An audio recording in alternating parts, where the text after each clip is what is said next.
High! প্রথমবারের জন্য আমি পুরুলিয়ার ছৌ নাচ দেখেছিলাম। তাও সেটা পুরুলিয়াতে না, নিজের এলাকাতেই।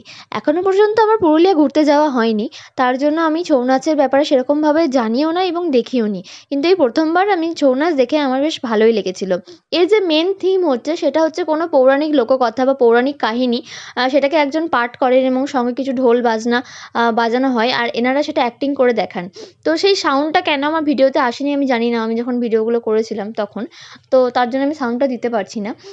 আর এই ছৌ নাচটার যেটা সবথেকে মানে বিশেষত্ব যেটা হচ্ছে, এনারা যে এত ভারী, ভারী কস্টিউম পরে থাকেন, এত ভারী, ভারী মুখোশ পরে থাকেন, সেইটার সাথে, সাথে ওনারা যে ঘোরপাক দিয়ে যেভাবে রাউন্ড করে ঘুরে, ঘুরে ওনারা মানে পারফর্মটা করছেন সেটা ভীষণই মানে প্রশংসনীয় একটা জিনিস। আর ভীষণই কষ্টদায়ক। কারণ ওনাদের পায়ে তারপরে হাঁটুতে হাতে দেখলাম গ্রিপ বাঁধা ছিল। মানে এটা ভীষণই মানে কষ্টের একটা কাজ এবং যেকোনো সময় যেকোনো বিপদও ঘটতে পারে। তো তোমরা কারা, কারা পুরুলিয়ার ছৌ নাচ দেখেছো অবশ্যই কমেন্টে জানিও। এরকম